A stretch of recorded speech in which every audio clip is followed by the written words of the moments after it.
Welcome to Changing Suits.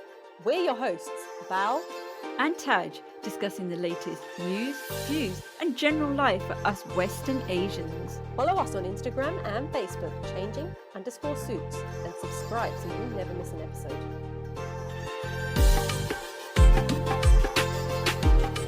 Hi, welcome to Changing Suits. My name's Bal. And my name's Taj. Today, we are going to be talking to Navneet from the Brown Therapist Network. We're going to be going over to the other side of the pond. I think that's what they say. She'll be joining us from Canada. Now, Navneet is a certified counsellor, and today's subject is Desi Parenting. I'm sure it's something that all of our listeners are looking forward to. So just before we start off in regards to the topic, Navneet, can you give us a bit of an introduction in regards to yourself? What got you interested in counselling, and where are you now with your clients as well? Yeah, well, thank you, ladies, for having me. So again, my name is Navneet. I am in Calgary, Canada, and I've been an occupational therapist for 20 years. So I'm still active with that. But I always had an interest in psychology and my own practice. So I completed my master's and got my Canadian certification for counseling. So I now have my own private practice as well. Lovely. And what got you so interested in psychology specifically? To be honest, I really wanted to work in our community. Even growing up, mental health is not something that was talked about. Depression is something we did to ourselves. So having those type of experiences and just in my own personal life, seeing friends and, struggle, some family friends, there's been some deaths around this too, around depression. So I really, really wanted to help spread the word and let people know that it's something we can talk about. We can reach out and ask for help. And that's really my passion. So that is part of the niche that I work with. I call it East meets West. Yep. That's where some of the Desi Parenting, as well as what we're sort of seeing between the two cultures and trying to live in both worlds, so to speak, and the struggles that we see. This is a Desi parent question. Now, when you said that you wanted to go into psychology, did you have your parents come forward and say, why aren't you doing maths? Why aren't you being an accountant? What's going on? Yes. So when I was growing up, right, we could be a lawyer, a doctor, an engineer, right? Pretty much what it is now, to be fair. Nothing's changed, has it? Yeah. So believe it or not, back in the day, my dad, he was actually very interested in psychology. Oh. But my Thaji was a dentist. So they said, we already have one doctor in the family. You go into law. Yes, because we need a family of a different profession, so we can always call on them when needed. Yes, exactly, right? So, but my dad was not lawyer material. It wasn't him at all, right? So he had this love of psychology from the beginning. Unfortunately, he had Alzheimer's, but before he did that, I was able to tell him, Dad, I'm going into psychology. I'm going to go do my master's. And that, I know he may not remember, but that was a great day for me to be able to tell him. That's really forward thinking that at your dad's generation, that he was already into psychology, because only now are we starting to talk about mental health, and still probably not enough, but yet he was already there before his time, you could say. Yeah, way before his time. Yeah, absolutely. Wow. But he didn't have the support. What got him interested into psychology? I don't know if you know the answer to that, but I find it really interesting that he was. You know what? To be honest, I'm not 100% certain, but I believe he was really soft-hearted. So anybody who was sort of struggling, I think that's why he found law difficult, because he had to, you have to be cut and dry sometimes. And that just wasn't him, right? So he was more on that soft aspect of helping people. So I think that's really, was his desire, sort of fueled his passion. And what did so you said that there was a really nice reaction you got from him when you told him about your own passion for psychology. What was, can I ask, what was his reaction? Yeah, well, I think he was a bit stunned, to be honest. But I think at the same time, he was such a good role model. First of all, he was a male. He could talk about mental health and he could understand people's struggles, right? So that was so huge for me. And I think just the fact that, oh, dad, like you wanted to do this, now I'm doing it, and it's for the both of us. I think that really hit home for him. To be honest, I'm sitting here amazed, and this just shows how almost, is it backwards thinking, would I say? Because I'm amazed that even at his generation, he was thinking like that. And a male on top of that, being Yeah, in touch with, yeah, emotions and being able to talk about it and feeling that it was okay for others to do that as well. Wow. yeah. Can I ask, Hmm. was your dad from India? Would he grow up in Canada? What's his background? Yeah, no, he grew up in India. He was raised there, so he came to England like in 70s, and then 72 he came to Canada, right? But at that time he actually got admission at University of Calgary in law. Oh Mm. wow, But okay. by the time he reached here, like physically got to Canada, they had changed the rules around it, Mm. and so he sort of struggled at the time, and it just wasn't his passion, so he never went back. Hmm. Wow. Can I Yeah, ask what your mum's? I only ask because we've just recorded our Mother's Day one, and where we tend to more talk about our fathers, and we do exactly the same thing in our podcast. yeah. What about your mum? What was her reaction to you going into psychology? My mom is a huge proponent of education, period. So as long as we're doing something like that, she's happy about that, right? So, and the fact that I was sort of, I wanted my own practice and things, she was just, I think, not so much the subject, but just happy that pursuing further studies. Like she just has a passion for that, for sure. Yeah. Okay, now going on to the subject of Desi parenting, because this is a massive topic which we're going to be chipping in at every 2 seconds. You're going to hate us at the end of this podcast. All It right. sounds like you were brought up in a very positive, proactive family. I'm not going to. I'm hoping you will say yes to that, and you're not going to turn around and say no. Actually, they were the worst family ever. But No, I was very fortunate. what? Because you've got your. Have you got a son? Did you say? Yes, my son is 21. Oh, And you don't look a day over 21. I don't know how that happened. Yeah. Thank you. Thank you.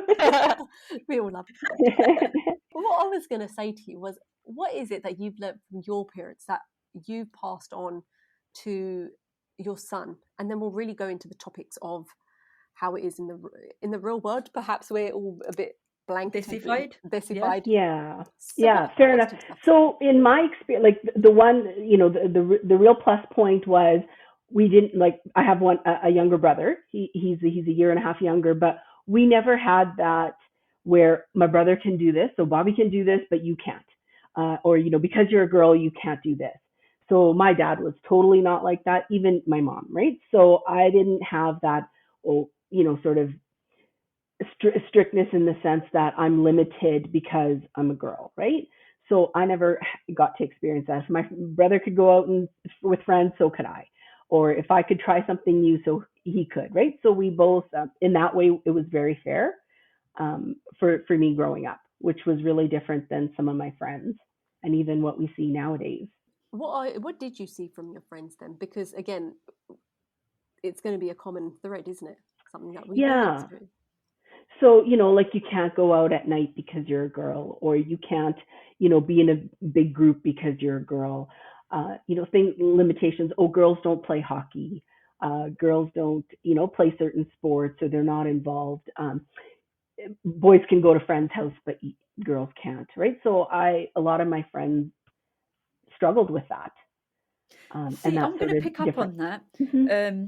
Not that I think I'd allow my son to do it, but with my daughter, she's 9 years old, and she was invited to a sleepover. And my thing was, yeah, I'm going to let her do it. But I spoke to my circle close to me, to Bal, a few of my friends who are also Asian, and they're like, "What are you doing? Why are you sending your daughter?" Not daughter, I think it was child. It was not so Hmm. much the sexist thing. And I thought to myself, actually, maybe you're right. Um, but for yourself, it was different. Maybe that is just a desi stance on it. But for you, was it? For me, like personally, Hmm. yeah. So I think like even my parents knew my friends, right, and their families, so I think it was different. I didn't really, if I think about it, go to a strangers, right, somebody Yeah, that they yeah, didn't yeah, know. So in that regard, it's I think a little bit different, right? If I'm sure I would have probably faced the same sort of thing if I was to say, I'm just going to Susie's house and they don't know who Susie is and or Yeah. Susie's parents, but knowing the parents or within our social circle, Yeah. it was okay. Let's just put it out there and just say, what is Desi parenting?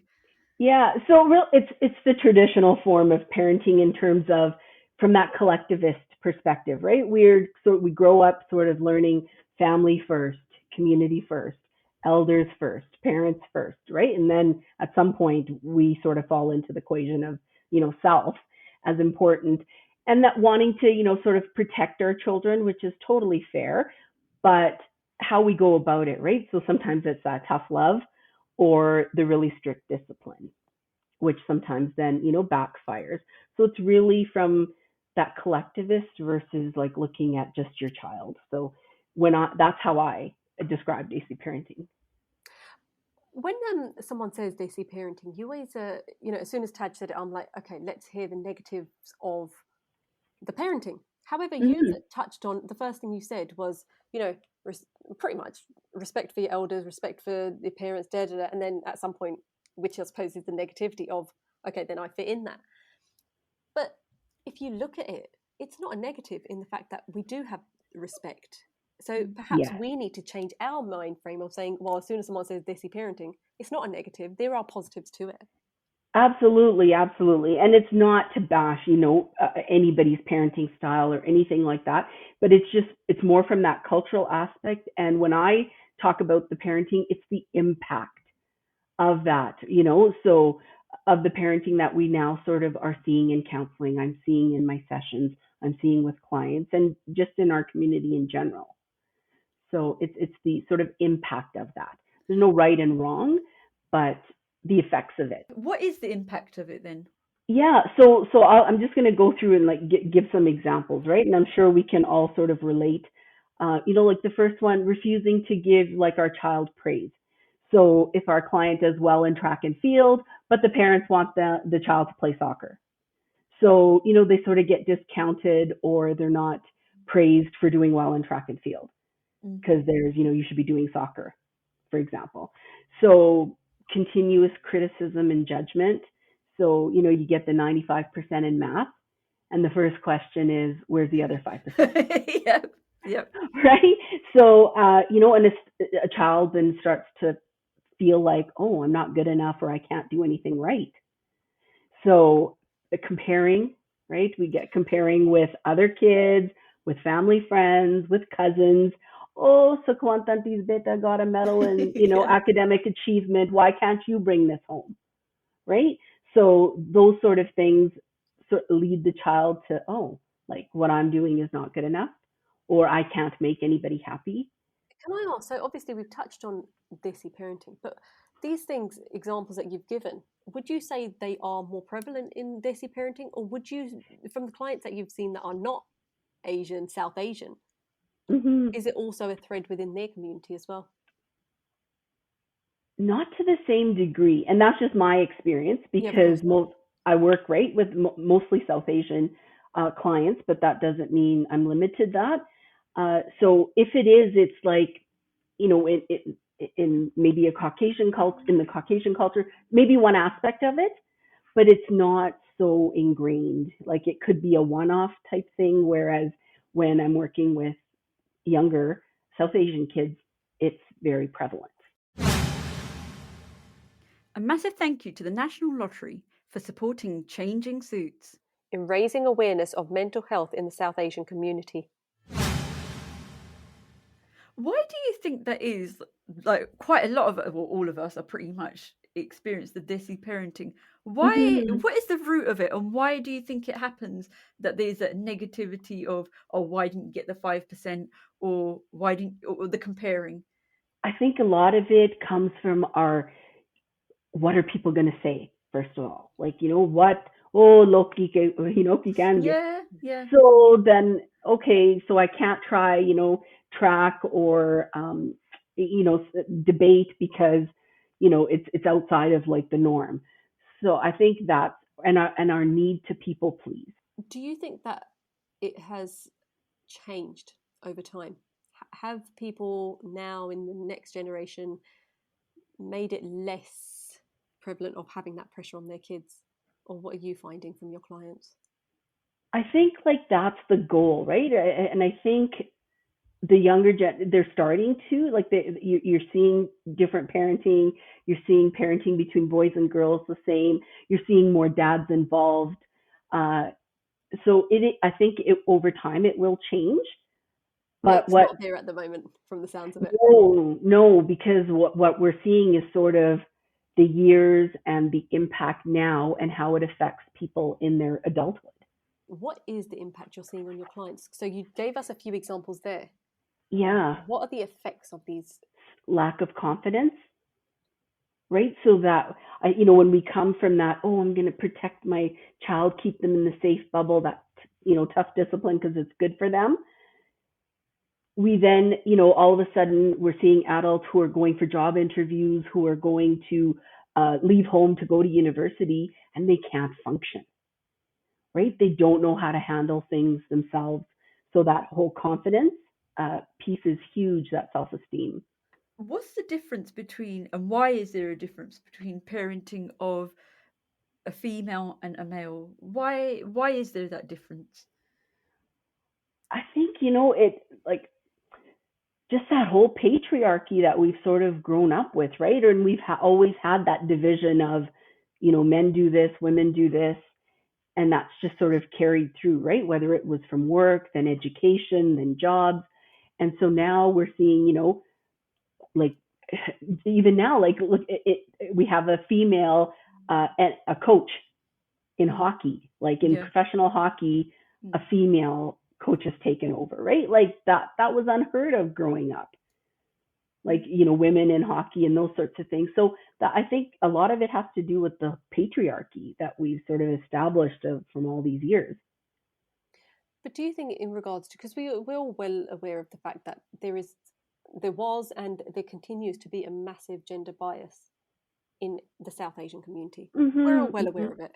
No matter how, we've discussed this on previous podcasts where it's a case of, yes, we are trying to get away from it. However, we are still part of that system. We're still doing that, we go to work, but we are probably going to come home and make the rutnia. Yeah. Or, look after the kids. Yes, men are having more of an influence now, exactly what you said a bit earlier. However, we are still part of that same system, and our kids are still seeing this system. Yeah. What can we do in regards to that? Because it's not really changed, like you said earlier. It's still continuing. It's still continuing. So we need to be the cycle breakers. So at some point we need to, we have to be able to say, you know what, like I worked the same number of hours you worked. We got to come home, make dinner together. We got to take turns. One person has to get the groceries, right? It can't all fall on the mom. Or even growing up, like mom had to be sort of the disciplinarian in terms of, if a kid's misbehaving or throwing a tantrum, like that's mom's fault. Or if a kid does well, like dad takes credit for, we have to change. I think it has to change with our values. Until we don't, until our values don't change or we don't prioritize differently, I don't think it can change. Me and Belle are smiling and we're nodding along because we said exactly the same thing on the podcast that we've just done for Mother's Day, as in the father gets all the well done, your kid's doing really well, and the mother gets, oh, your child doesn't know how to speak Punjabi. What's going on? Your child doesn't know how to do this.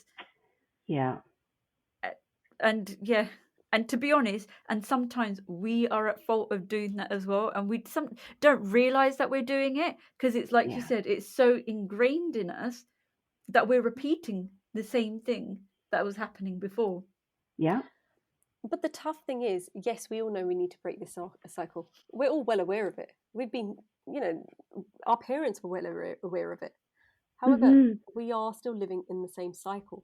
And despite what we're telling our kids of, yes, women are equal, if not better, but they're seeing us doing those roles. So this is the tough thing. Yes, we're raising awareness. Yes, we're trying to, break that cycle, but it's not happening. So we have to model that, right? Until kids can see differently. Oh, you know what? Like Mom stood up for herself, or mom asked for help when she needed it. Mom needed help making dinner, or delegated to somebody else to take care of a task. We have to model that. Otherwise, how will anyone learn? Do you think that your son appreciated the way that you brought him up and not doing it Desi style? Like, even, I still, sort of grew up always like having that I'm not enough, not feeling good enough, just because, like, from different things. And it didn't necessarily mean parents, but aunties and uncles, like, oh, they got a scholarship, you didn't, or vice versa, things like that, right? So you still, like, it was still there, like you said, it's so ingrained in us. Mm. So with my son, like, I would catch myself too, like, oh, I'm not perfect, they don't come with manuals, Yeah. but right. Unfortunately. Yeah, I would be like, yo, son, you got to try harder, or, how come not 90%?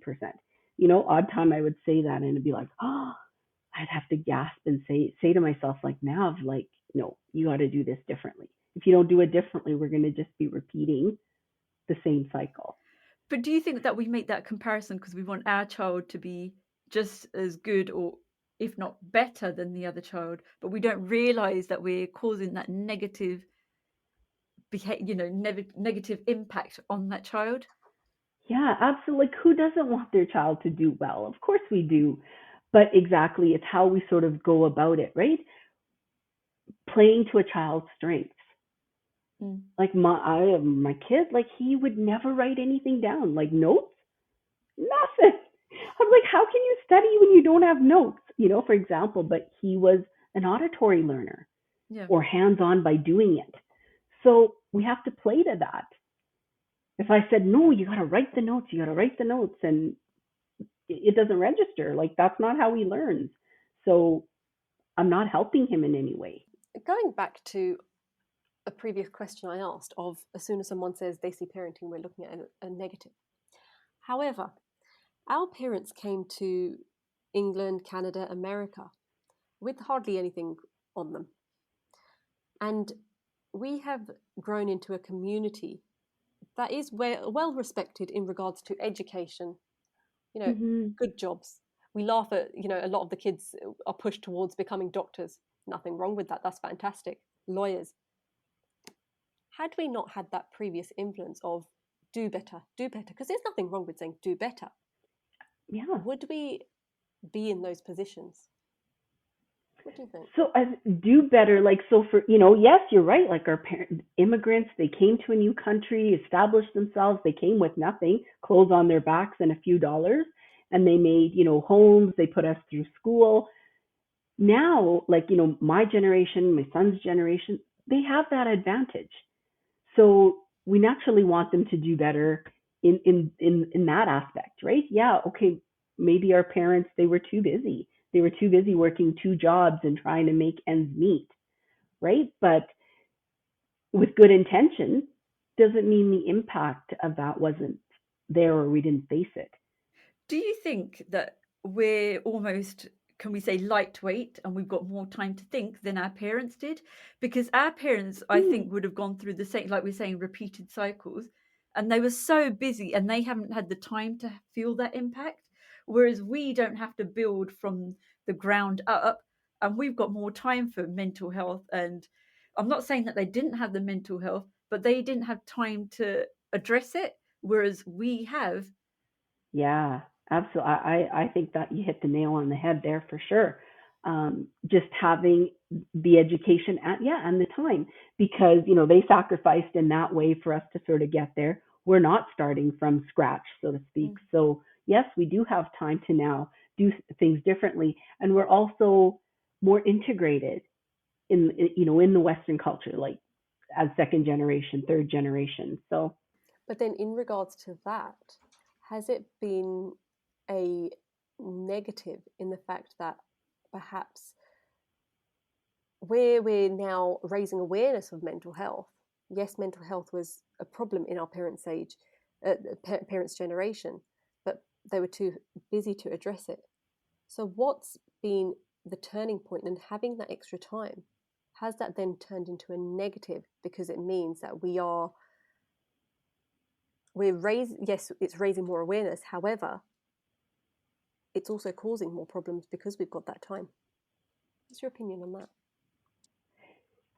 So, but again, like if we look, it's like depression is not something new, right? It was there. We didn't have a name to it. We didn't have a description to it. We didn't have the okay to be able to talk about it because it was looked at as a personality flaw because you're lazy or, because you're just sleeping around, just get up and do something, right? It's not that simple. We now understand that it's like diabetes. It's like any other illness. It's an illness. So I think there's that the education and lack of awareness is important too. Not so much just the time. Follow us on Instagram and Facebook, changing_suits, and subscribe so you never miss an episode. I mean, one thing that parents that might feel is hurt by the fact that if we went back to them and said, "Oh, you were like this, and this," so I think we need to be careful when we go back to them because they have invested a lot of their time and pretty much their whole life is about building our lives basically, and they have sacrificed a lot. So, say if a client came in, how would you address it? How would you say you would help them get over this? I suppose you can never get over it 100%, but how would you tell them, all right, okay, this is how we're going to move on from this? Yeah. So it's that, like you said, that compassion to understand that, they didn't know any better. When we talk about intergenerational trauma and how it just keeps going from, one generation to the next, because that's what we've learned. And then we bring that forward. So some of that unprocessed trauma that maybe our own parents experienced with their parents, it just wasn't addressed. There wasn't a name for it. No one was open to talk about it. And now, we're sort of seeing that. So we have the ability to be able to, talk about it and be more open with that. So one is just understanding that, yes, our parents did the best with sort of what they had and what they knew. But now when we know better, we can do better. Yeah. So part of that is, at the end of the day, I would tell my client they're responsible for their healing, right? That's their sort of job to do, right? The healing part. Yeah. So part of that is forgiveness. Part of that is understanding, maybe my parents didn't know any better. They didn't have, the education or the time, or they weren't even aware that, mental health, there's such a thing. Yeah, it's so true. Like when we used to be younger, frozen food was the in thing, and there was nothing about health, was it? And then only now are we realizing actually you shouldn't eat so much processed food because it's bad for your health. Just like the mental health thing, you shouldn't be doing it this way. And like you said, nail on the head. There wasn't that education, there wasn't that awareness. Yeah. Isn't So it? exactly. So now we know the impacts of processed foods, even on children's behaviors and how they're sort of, carry out in school and in class and things like that. So then we're going to do better because there's the knowledge is there, right? So absolutely, every day we're going to learn more and more. Can I just say, I feel like we've rushed so quickly through this in regards to, because I actually want to go back right. I've got a question in regards to this actually before I move to it, because it's such a massive topic. I feel like we've gone from here to here to here. Do you feel sorry for you? Because I feel like me and Bal are firing questions on you, like you're on the hot seat. Because I think we're so interested in this subject. Yeah. We're like this. So I'm really sorry. I agree. I feel like we've done that, and we don't tend to do that all the time. But we're like, but what about never this? Done that. Yeah. Okay. I'm going to take it back because you did 3 examples of where we do the comparison, and as soon as you said a few of these things, it's pinged up in our mind, right? Yeah. We've all been there. We've all seen it. We've all witnessed this kind of behavior. And also where the negative language of do better. Again, it's something I know our parents have done in the past. And we knew that it came from a loving place. And just as you were talking, I was thinking, oh, that might be the reason why, I might do something, not think anything of it, because it's like, well, then what else can I do? So it does bring a really interesting set of, thoughts as to, has this played a part of how I'm thinking now? Go on, Taj, you're just about to... No, I was going to say, I think it's kind of made me realise I am unconfident in certain areas. And now I can and when you were talking about the negative parenting and how it does impact you, didn't realise that until you said it. And it's like the jigsaw puzzle you're putting together and you're like, oh, that's why. It's, realisation, I would say. Are we then blaming our parents for our actions now? Yes, they may have done that comparison. They may have put us down in certain bits of, try harder. And now we're still at a stage where, like I said, if I do something, I don't really think very much of it. And then I tell someone else and they're like, do you realise how good that was? I'm like, no, you just carry on. Am I then now blaming my parents for putting that on me when I was younger? That's a very deep question from my part in a thought process. Yeah, like I think the initial reaction, will be blame, because, the clients that I see or the people that I see are, now they're entering adulthood, they're entering relationships, trust, there's a lack of trust, for example, or there's a lack of confidence that I'm good enough, right? For example, like, oh, this guy would really like me, or, really would want to marry me, or anything like that. So, yeah, the blame, but at some point we have to get past the blame as well, like in order to move on, in order to heal. But blame is, I think, a really natural reaction, especially at first. So when we're going through healing and understanding perspectives, that helps, and forgiveness helps. Yeah, they just didn't know any better, or... But do you think it also delegates self-responsibility in certain aspects? Yeah, so like, the self-responsibility in their healing, and to know now they understand the impact, right? So whether it was right or wrong, they sort of understand how their life is being affected. So whether it's in their relationships, in their work life, then we can build on learning skills, strategies to combat that. It's always interesting. When I got married, it's a bit of a story really, but I tend to find, I always joke about it, but my husband's family is very positive, as in, you do great. And they're going to hate the fact that I say this on this podcast, but I'm going to say it anyway. Anything you do is great. Da, da, da, da. Whereas we had the opposite, where it's like, okay, well, you can still push a bit harder. And from myself, I've seen the positives and negatives of both. And the interesting thing of parenting, and we will come, and I want to come back to the fact that we are going to talk about the East versus West, because that's something you picked up on, and that's the reason for this podcast. But let me just finish this thought. It's always been an interesting one, being the person that looks on the positives and negatives of both situations. Now, as a parent, you are always criticizing yourself of, am I doing it right? Am I ruining my child by making this one decision of giving them that chocolate? And there is a lot of self-doubt in these things.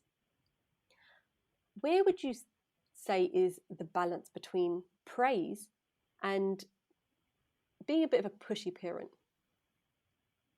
So that pushy parent sort of comes in where, at the end of the day, we need to draw boundaries for our kids. How else will they know right from wrong? So, but again, and then the other part of that, so yes, we also see parents who take it upon themselves as their personality flaw, right? So if we bring up something, a child says, well, you did this, or this impacted me in this way, the parent then, because they also haven't learned, or maybe they feel like they're not good enough, feel like, oh, it's something in my parenting or something I did wrong to my child. So there's that learning that needs to happen, that, okay, they did the best they could. This was their experience as well. So, they didn't know how to do it differently. So, because automatically as parents, sometimes we take it, oh, it was something I did wrong, right? So it reflects on the parent negatively. And there's lots of layers under that. So it could be a confidence thing. It could be a self-esteem thing. It could be their own experience of not being good enough. Oh, that just got really deep. That's just got me thinking. Yeah, I know. That's why I'm so excited. Wow. Yeah. processing everything that you've just said. So basically, I want to again go back to the beginning as well. And one thing We're that just you going said, back and forth. We're like, okay, now I need to pick on I this. know, because this is such a deep subject, is caring for our parents. So one thing that is the expectation in a Desi family is, you know, parents take care of us, and then when they get older, we take care of them. Now, is this a good thing, or is this too much pressure? What would you say?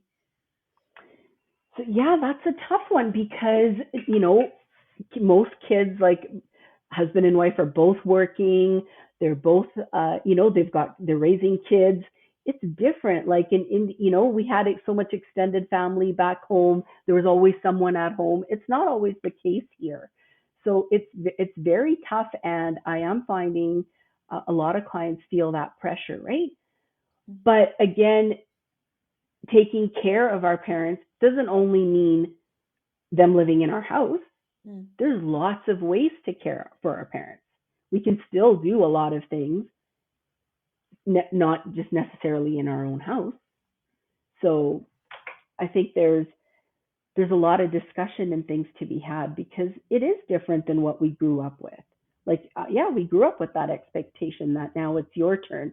But I think that is a lot of, I don't know how you guys feel, but that's a lot of pressure to Mm. put on ourselves, right? And then my question is, like, I don't have that expectation of my son necessarily, like, or I might be like falsely ill prepared, right? If I sort of He's going to think burst through that, that oh, door he's and be just, like, "Whoa!" yeah, I sort of see it as, oh, like that'll be bonus, but I can't really put that pressure on him. Like, that's just me, but I don't know.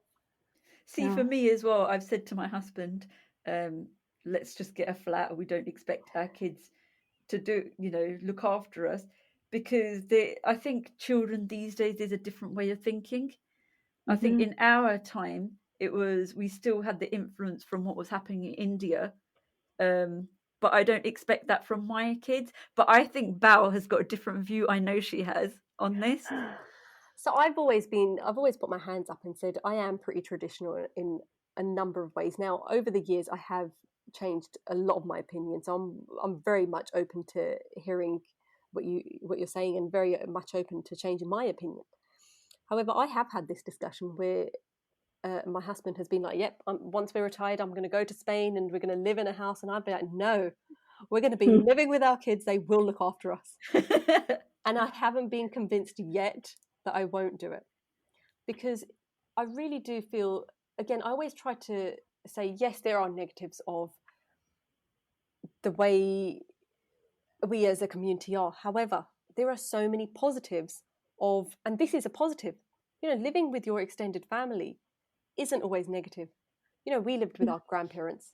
Hmm. I was very close to my granddad. I was talking about him earlier today, and he's been passed for the last 10 years. Yeah. So it is a tough question, but it's not a negative of saying, I do actually want my kids to, I do want to live with them. I don't care what they say.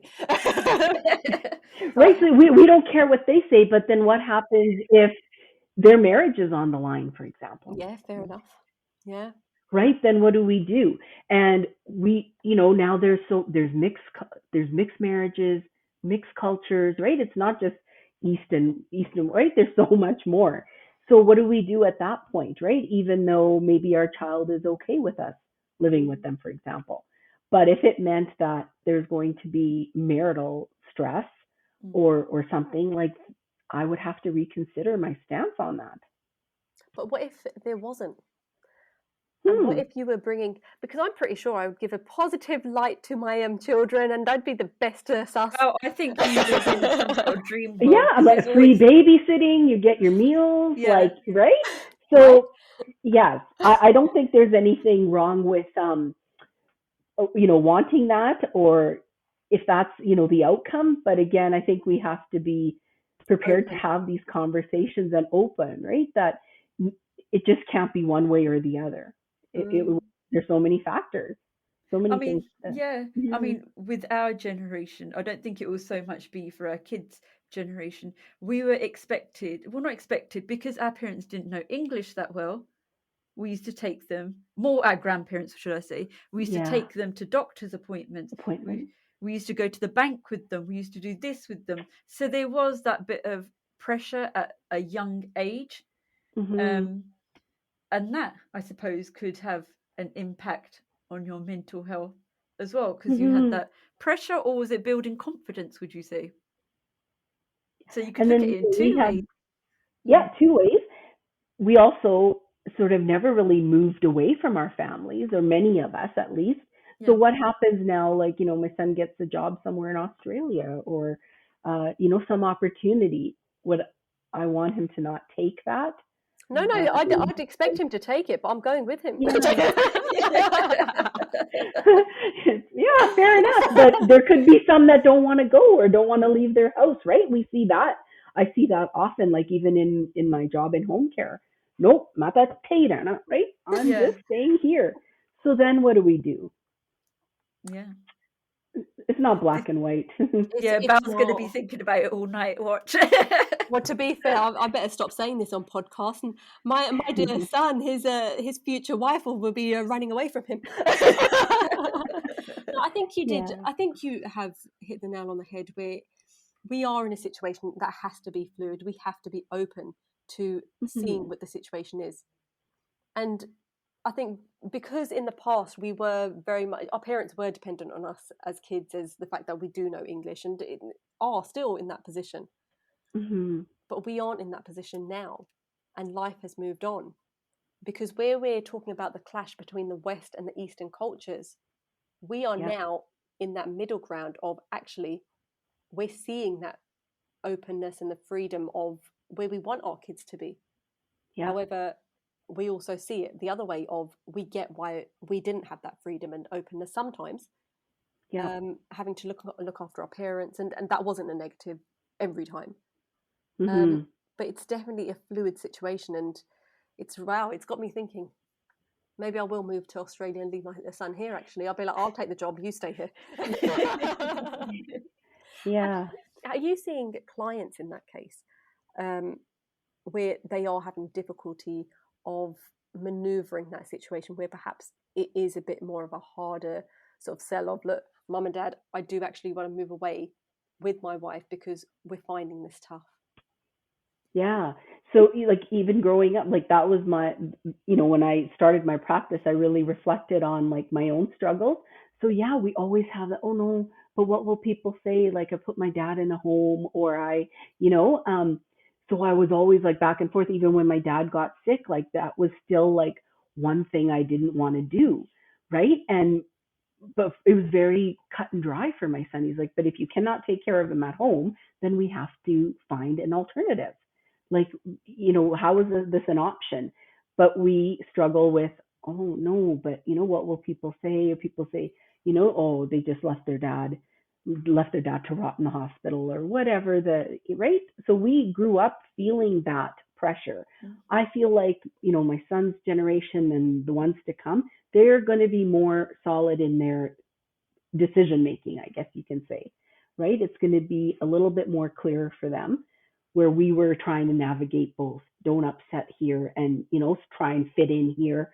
I think it's a little bit will be easier because they'll be able to make those decisions easier than we did.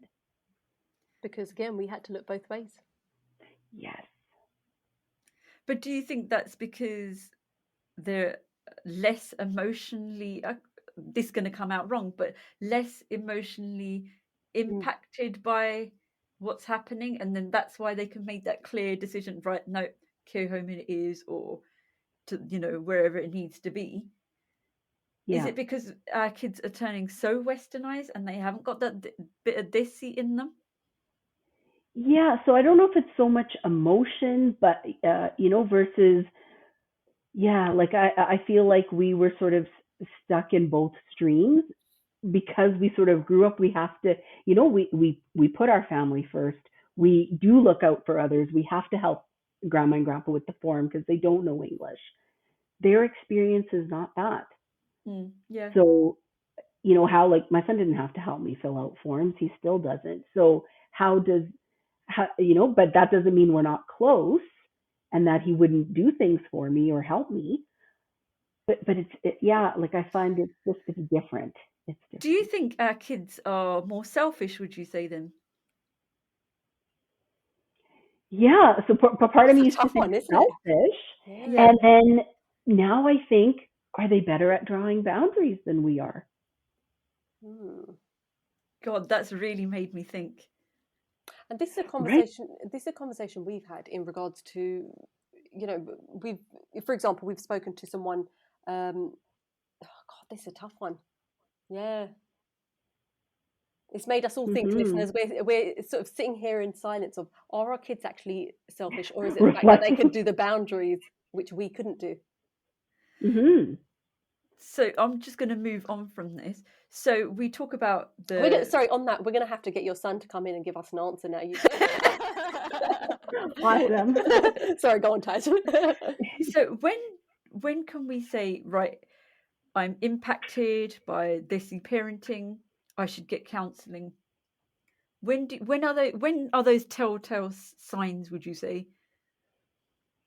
Yeah. So what I see is, for example, I've had clients who want to move out, Mm. on their own. They've sort of just, they feel so much pressure, that they don't add up, they can't do anything right, and they just want some space. Yeah. Right. So I'm seeing clients at this time where now they're sort of, because a girl moving out of her house, like that was unheard of when we Oh my grew up. God. Yeah. Yeah. Yeah. Oh, right? But Like to that be could fair, never happen. sometimes that's the reaction even I think. And I wouldn't consider myself as, majorly like a bully or anything. But yeah, it is a thought that comes into my mind, which is crazy. Yeah, it's crazy, isn't it? So, me too, and I'm thinking, wow, like kudos, kiddo, like in some ways, because I could never have done that. Like Yeah. move, even if I wanted to, for example, Yeah. I don't think I would have ever done that. But kids are now like, no, I'm working, I'm earning, I'm doing my thing, I need my space, Mm. right? And we can't really argue with that either. Like it's difficult. Yes, we grew up with our nannies and our dubbies and at home, but we still always, I'm sure, at some point wanted space, Mm. right? Just wanted Yes. our own time. Maybe we weren't brave enough to say it. Mm. Yeah, no, Yeah. that's it. It definitely is food for thought, isn't it? It's Mm-hmm. But back in the day, we did all live with extended families and stuff like that, Yeah. and probably even more. Mm-hmm. Maybe we didn't have that time to think that we needed that time alone. But Yeah. now we pretty much will have the box standard, just your family lives in there, and maybe your grandparents don't. And then you've got that space again to think. Are we allowing too much space for thinking? That's the question. Being, having immigrant parents, it was survival mode, mm, Yeah. right? It was Yeah, that's survival. true. So joint families, like, financially, yes, coming here and settling, not knowing the language, like there were so many reasons for it. And now that's not always the case, right? Like English isn't always a problem. And, Yeah. sort of having to be there and take care of things. Can I just say when you said it was survival Mm-hmm. mode? Well, the opposite is then obviously flight. So we've got the fight where our parents fought for these things. So are you then saying the next generation is just so, again, using that word, selfish, where it's flight? Well, I'm leaving you to it because I can't take this pressure. Mm-hmm. It could be, but again, then that expectation is on us, right? Like as it was with our parents. Mm. Mm. Had our parents not had the expectation, but you're going to take care of me, then would we have also flown? We don't know. Mm. Possible. I feel like we've had it bad from both sides. So we've had the Desi parenting, and then our kids have left us, and you're like, wait, What? we're the middle people here. We are trapped between the West and the East, and Yes. we've got the worst of both worlds. Would you say? Yes. The both. I agree with you, and that is the whole premise of my private practice and the niche I started was having our feet in both ponds. Like that was it. It's like Yeah. you get it from both sides. Yep. Mm. So where do we go from here? As being, because most of our listeners are of our generation, where they have the same thing of East and West, feet in both pies. I get, is that the right word? No, you get what I'm saying. Finger in both pies. But if we are then getting to a stage where obviously our parents are getting older, and perhaps, some people obviously may not have to look after their parents anymore, and now we're looking towards the future, where the future may well be actually our kids are making decisions. Although we keep using the word selfish, it's not. They are looking after themselves, and they will be looking after the family as well. But self-care is very important, which we always hear. What do we do as our generation where perhaps we did have that thought in our mind of actually maybe I did want my child to look after me, or is that just me thinking? I know that no one else was saying this before. Oh my God, what do I do? So I think part of it is, like adjusting the expectations, having the conversation, like what is realistic, what is not, and what can we do? Because the other thing I see is from our parents' generation and our grandparents, we've been caretakers throughout. We've been caretakers of our parents, then of our children, then now of our grandchildren. So what I see is the elderly now get to sort of end of life and say, what did I do for myself? Yeah. You're right. Right? So like that's a tough one. I don't also want to be, sure, I'd love to live with my son. Like that'll be my first choice. But at the end of the day, then am I going to spend like sort of my retirement and those good years not traveling because I'm taking care of my grandkids and, and then sort of get to the end of my life and say, what did I do for me? So true. And on that point, do you know what? I think that's a perfect point to finish it on, because I think that's the biggest food for thought, isn't it? We don't want to get to that point. So what is it that we can do to help ourselves now? Because we don't know what's going to happen in the future. Yeah. So there we are, listeners. Navneet's finished it on a perfect point, and I have nothing else to say to it. Thank you very much for joining us today, Navneet. It's been absolute my pleasure. Thank you so much. It's goodbye from me. And that's goodbye from me. Follow us on Instagram and Facebook, changing_suits, and subscribe so you never miss an episode.